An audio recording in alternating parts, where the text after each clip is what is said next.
wabarakatuh. Saya Muhammad Arif Abrori dari kelompok 6 Psikologi Orang Dewasa BK Palembang. Pada kesempatan kali ini saya akan menjelaskan tentang materi yang pertama, yaitu pilihan pekerjaan. Langsung saja, penyesuaian pertama yang dianggap pokok adalah memilih bidang yang cocok dengan bakat dan minat dan faktor psikologis. Banyak kasus dalam memilih bidang kerja yang tidak cocok dengan bakat dan minat mereka, tetapi dipilih karena besarnya pengaruh sosial yang ada. Hal ini justru akan menimbulkan ketidakpuasan terhadap hasil karyanya, tidak merasa mencintai tugasnya, dan akhirnya prestasi kerjanya menurun sangat drastis. Memilih bidang pekerjaan yang cocok dengan minat dan bakatnya dapat dilihat dari beberapa faktor, seperti apakah dirinya menyukai jenis pekerjaan yang dipilihnya, mampu menyelesaikan tugas-tugas tertentu dengan baik, dan keharusan membayar uang atau tanggung jawab lainnya. Orang dewasa muda yang mempunyai tanggung jawab untuk menanggung beban keluarga sering lebih cepat dalam menentukan bidang pekerjaan yang diminati dibanding dengan orang dewasa muda yang tidak mempunyai tanggungan keluarga.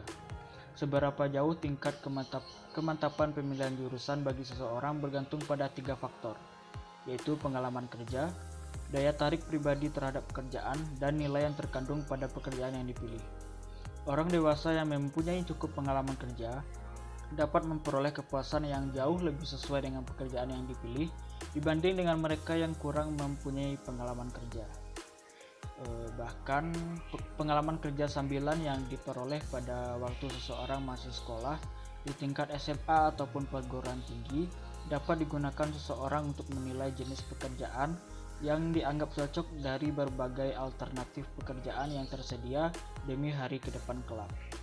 Demikianlah yang dapat saya jelaskan. Lanjut materi yang Baiklah, di sini saya akan menjelaskan tentang stabilitas pilihan pekerjaan. Penyesuaian kedua yang dianggap penting bagi orang dewasa muda adalah pilihan jurusan harus dilakukan dengan mantap. Cara ini tidak selalu dapat dilakukan baik pria maupun wanita untuk berpindah pekerjaan. Bagaimanapun juga kalau perubahan jenis pekerjaan sebagai karir dilakukan pada saat seseorang menjelang akhir usia 30-an, maka tindakan ini dianggap terlambat. Seberapa jauh tingkat kematangan pemilihan jurusan bagi seseorang bergantung pada 3 faktor, yaitu pengalaman kerja, daya tarik pribadi terhadap pekerjaan, dan nilai yang terkandung pada pekerjaan yang dipilih. Orang dewasa yang mempunyai cukup pengalaman kerja dapat memperoleh kepuasan yang jauh lebih sesuai dengan pekerjaan yang dipilih dibandingkan dengan mereka yang kurang mempunyai pengalaman kerja. Bahkan pengalaman kerja sambilan yang diperoleh pada waktu seseorang masih sekolah di tingkat SMA atau perguruan tinggi dapat digunakan seseorang untuk menilai jenis pekerjaan yang dianggap cocok dari berbagai alternatif pekerjaan yang tersedia demi hari depan kelak.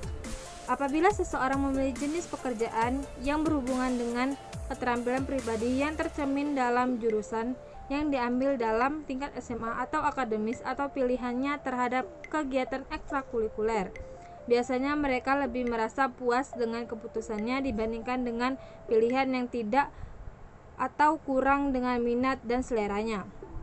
Apabila daya tarik seseorang terhadap pekerjaan digunakan sebagai pertimbangan penting dalam memilih pekerjaan, maka sebagai orang dewasa mereka bisanya kurang berminat untuk menukar pekerjaan tersebut dengan jenis pekerjaan lain, walaupun faktor lain mempengaruhi motivasi seseorang untuk memilih pekerjaan. Baiklah, saya akan menjelaskan materi tentang penyesuaian diri dengan pekerjaan. Adalah suatu cara individu dalam berinteraksi terhadap tuntutan atau situasi dari dalam maupun luar agar lebih sesuai dengan dirinya dan lingkungan. Perkenalkan, nama saya Rika Zahra. Di sini saya akan menjelaskan materi tentang penilaian terhadap penyesuaian pekerjaan. Penilaian terhadap penyesuaian pekerjaan dapat dilihat dengan sampai sejauh mana keberhasilan seseorang menyesuaikan diri terhadap pekerjaan yang dipilihnya, yang mana hal tersebut dapat dinilai dengan 3 kriteria. Yang pertama yaitu prestasi dalam bekerja, berapa kali dirinya berhasil untuk dapat pindah kantor dengan sukarela atas kemauannya sendiri, dan tingkat kepuasan yang didapat dan dinikmatinya oleh dirinya sendiri dan keluarganya. Yang pertama yaitu prestasi kerja. Keinginan untuk maju dan berhasil pada masa remaja umumnya akan terbawa sampai masa dewasa. Beberapa orang dewasa mungkin takut akan kesuksesan karena mereka tidak mampu untuk diberi tanggung jawab dan tugas yang berat. Perasaan takut berhasil pada wanita jauh lebih sering karena perasaan bahwa berhasil dalam karir akan merusak citra mereka dan bahkan mengarah ke situasi penolakan sosial. Yang kedua yaitu perubahan pekerjaan yang sukarela. Artinya jumlah perubahan yang dilakukan seseorang terhadap bidang kejuruannya atau pekerjaannya. Jadi jumlah ini dapat digunakan sebagai kriteria atau indikator kegagalan atau keberhasilan seseorang dalam menyesuaikan dirinya dengan jurusan dan bidang yang ditekuninya selama ini. Yang ketiga yaitu kepuasan kerja. Daur usia kepuasan kerja pada wanita dan pria. Yang pertama yaitu pada usia 20-an. Pada usia ini, sebagian orang akan merasa senang apabila memperoleh pekerjaan, walaupun pekerjaan tersebut tidak seluruhnya menyenangkan. Sebab pekerjaan ini telah memberinya kebebasan yang diinginkan sehingga memungkinkannya untuk menikah. Dan pada masa ini, mereka beranggapan bahwa kepuasan itu akan dicapai seiring waktu. Yang kedua yaitu usia 20-an menjelang 30-an. Ketika orang muda tidak dapat menanjak secepat yang mereka harapkan, maka ketidakpuasan pun akan meningkat. Pada periode ini akan menghilang pada usia awal hingga pertengahan 30-an. Setelah masa ini biasanya rasa puas mereka akan meningkat, sehingga prestasi dapat meningkat dan imbalan keuangan juga semakin